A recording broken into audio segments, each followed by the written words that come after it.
주식 투자 심플하게 충분하게 스텝스. 안녕하세요. 스텝스 한사입니다. 오늘은 오랜만에 책 소개하는 시간을 가져보려고 하는데요.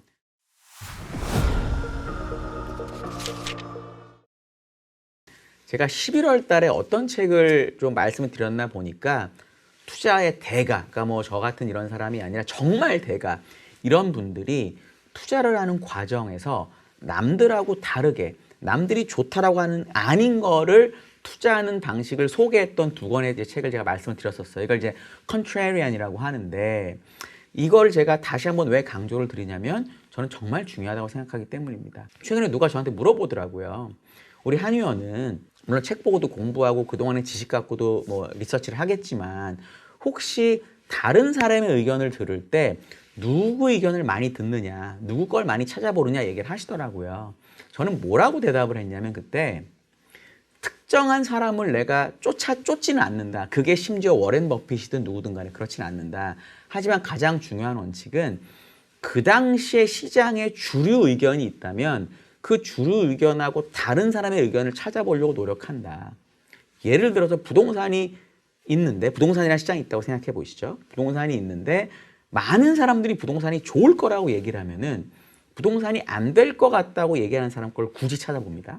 반대로 부동산이 지금 안 좋다라는 게 완전 대세면 굳이 부동산이 좋다라는 사람들 걸 찾아서 들어봅니다.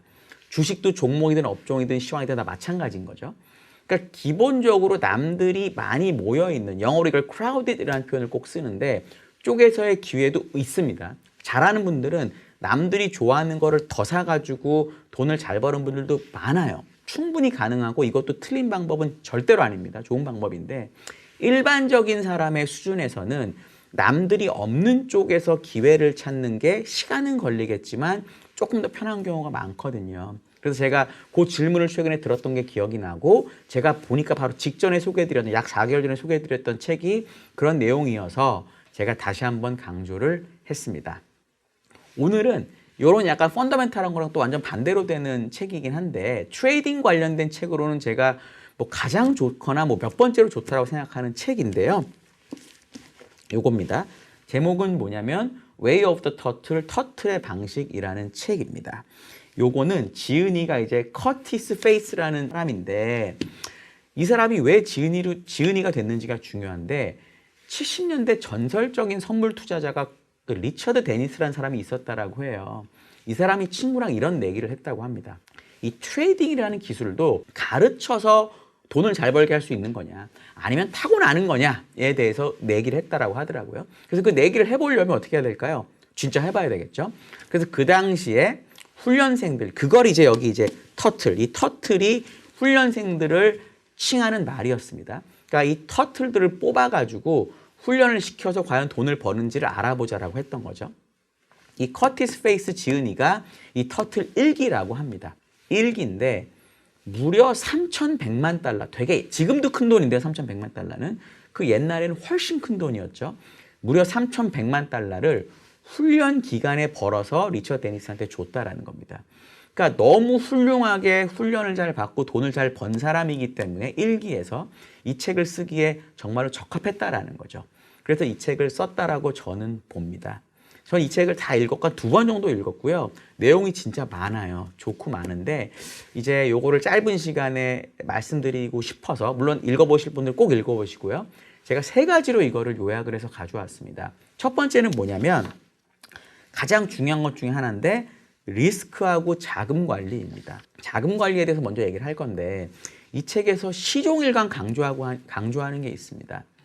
항상 내가 트레이딩을 할 때는 내 전체 예산은 얼마고, 그 예산 중에 내가 얼마를 가지고 투자를 할 거고, 그리고 그 투자를 갖고 한 것의 이익하고 손실은 반드시 전체 자금을 갖고 해라.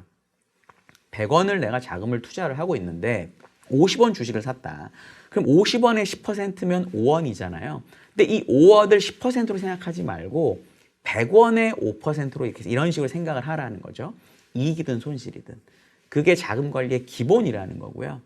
그래서 저는 항상 웬만하면 뭐 현금 보유 비중에 대한 얘기를 그래서 말씀 드리는 거고, 두 번째는 손실을 보는 규모를 냉정하게 정하라는 겁니다. 손절 라인을 정할 때 1번하고 일맥상통하는 건데 100원에서 얼마 이렇게 정하라는 거죠. 그러니까 내가 100원 중에 10원을 샀는데 이 10원만 샀으니까 얼마 안 산 거잖아요. 여기서 5%가 까지면 0.5원이잖아. 이런 걸 까라는 게 아니고요. 내가 90원의 현금을 가지고 있고 10원만 갖고 샀다면 내가 10원 중에 20%가 까져도 2원이잖아요. 근데 나의 만약에 이 자금 관리의 한계가 2원이었다면 이런 경우는 20%까지 빠져도 견뎌도 되는 거죠. 반대로 내가 100원을 다 투자하고 있습니다. 그럼 2%만 빠져도 제가 생각하는 손실 한도를 치잖아요. 그럼 2%에서 정리하라는 겁니다. 그러니까 이 손실 한도를 정할 때 내가 투자한 거에서만 정하지 말고 전체 내가 주식을 하는 규모에서 꼭 정하거라. 그리고 벌 때도 올라갈 때마다 반드시 추가로 사서 가고, 예를 들어 내가 10원에 샀는데 올라요. 더 사고 15원에서 이러다가 반드시 손절 라인은 처음에 10원에서 정하는 게 아니라 이제 10원 사고 12원 사고 15원 사고 뭐 18원 사고 했으면 18원에서 빠진 만큼이 전체 손실폭의 몇 %인지를 정하고 결정하라고 합니다. 그러니까 이 자금 관리를 반드시 전체 금액으로 하고 손실 금액을 정할 때도 전체 %로 하라는 내용이고요. 이 원칙을 절대로 지키라고 합니다. 뭐 전쟁이 나든 뭐 내가 어떤 일이 벌어졌든 간에 반드시 지키면 성공할 수 있다라고 이 책에서는 얘기를 하고 있고요. 리스크에 관해서는 리스크는 4가지 유형이 있다라고 얘기를 합니다. 첫 번째는 자본 감소. 이게 사실 제일 중요하다고 그러는데 내가 예를 들어 100원으로 주식을 해야 되겠다. 근데 100원으로 주식을 하는데 이게 100원일 때는 내가 10% 수익을 내면 10원이거든요. 근데 이제 이게 50%가 되면 50원이 되면 20%를 내야 10원이 되는 거죠. 그러니까 내가 생활을 하는 전업 트레이더라면 내가 생활에 필요한 돈이 있을 텐데 내가 자본이 줄어들게 되면은 더 많은 수익률을 내야 똑같은 돈을 벌기 때문에 무리를 하게 된다는 거죠. 이게 앞에서 말씀드렸던 자금 관리와도 일맥상통하는데 반드시 자본 감소가 되는 거에는 민감하게 반응해라 라는 겁니다. 이게 워렌 버핏이 한 얘기하고, 워렌 버핏이 이 사람들하고 완전 대척점에 있는 사람인데도 일맥상통합니다. 원칙을 2가지를 얘기하죠. 첫 번째, 절대로 돈을 잃지 마라. 두 번째, 첫 번째 원칙을 지켜라 라는 겁니다. 그러니까 여기서도 얘기하는 게 리스크의 첫 번째 유형으로 얘기하는 게 자본 감소고, 이 자본 감소를 어느 정도 선에서 막을 수 있어야 된다라는 겁니다. 그래서 아까 얘기한 그 자금 관리랑도 일맥상통하는 거고요. 두 번째는 저수익, 세 번째는 가격 쇼크입니다. 왜 묶였냐면 저수익하고 가격 쇼크는 같이 맞물리거든요. 그러니까 내가 필요한 돈이 있는데 그 돈을 벌지 못해서 저수익을 계속 몇 번 하게 되면은 무리를 하게 돼 있고, 무리를 하게 되면은 한번 가격이 쇼크가 오면 1번으로 또 연결이 되는데 자본 감소가 크게 온다는 겁니다. 그래서 2번은 저수익, 3번은 가격 쇼크고요. 4번이 저는 또 중요하다고 보는데 시스템 붕괴 리스크라는 겁니다. 이게 주식이 복리이잖아요. 예를 들어 100원이 있었습니다. 근데 내가 주식을 잘못 봐서 50원이 됐어요.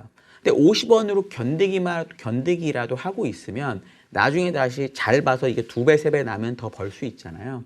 근데 정말 만약에 100원이 한 10원, 5원이 됐다 또는 0이 됐다 이러면 내가 그걸 잘 봤더라도 10배, 20배가 나도 본전이 안 될 수가 있습니다. 그러니까 그렇기 때문에 항상 시스템 붕괴를 대비하는 행동을 해야 된다라는 거고, 이게 아까 자금 관리하고 또 연결이 되는 게, 저는 그래서 보통 말씀드리는 게 아주 장이 많이 빠져 있는 경우가 아니면 현금을 30%는 가지고 있어야 된다. 시스템 붕괴가 왔을 때 예를 들어 70원짜리가 정말 제가 잘못 골라가지고 한 10원이 됐다라고 치죠. 근데 그게 예를 들어 아마존이 90달러에서 뭐 2달러, 1달러 됐을 때, 옛날 그 IT 버블 때, 이때 내가 맞게 봤으면 90달러가 1달러가 돼서 너무 슬프지만 내가 30달러를 가지고 있기 때문에 원래 한 주였던 주식이 30배가 늘어나는 거죠. 그럼 평단이 확 떨어지게 됩니다. 그러니까 그런 시스템 붕괴를 방지하는 방법은 여기서는 뭐 여러 가지 대비, 뭐 해지 이런 얘기를 하지만 일반적인 분들 같은 경우에 제일 좋은 방법은 뭐냐면 현금을 들고 있는 겁니다. 그러면 내가 주식을 제대로 골랐다면 평단을 많이 낮출 수 있고 주가는 반드시 언젠가는 오르기 때문에 그때 수익을 내고 나올 수 있는 거죠. 그래서 리스크 4가지는 자본 감소, 저수익, 그다음에 시스템 붕괴, 그다음에 가격 쇼크인데 이 저수익하고 가격 쇼크는 뭐 일맥상통하는 거고 시스템 붕괴하고 자본 감소 이 두 가지를 정말 중요하게 봐야 된다라는 겁니다. 세 번째는 마지막인데요. 마지막이지만 전혀 안 중요한 게 아닙니다. 이걸 보통 영어로 last but not least라고 하는데 뭐냐면 마인드입니다. 마인드. 여기서 마인드를 되게 강조하는 게 뭐가 있냐. 첫 번째는 옳고 그름에 집착하지 말라고 합니다. 내가 A라는 주식을 샀습니다. 난 이게 옳을 것 같아요. 근데 주식이 안 되면 그냥 안 되나 보다라고 인정하라는 겁니다. 옳고 그른 게 중요한 게 아니라 돈 버는 게 중요하다. 제가 요 전전번에가 소개해드렸던 제시 레버모어라고 하는 전설적인 투자자가 있잖아요. 참 트레이더인데 그 사람이 했던 또 유명한 말이 있습니다. 시장에는 강세론자도 없다. 약세론자도 없다. 뭐만 있냐? 옳은 편만 있다라고 얘기를 합니다. 그게 무슨 얘기냐면 주가 오르는 게 옳다라는 거죠. 그게 첫 번째고요.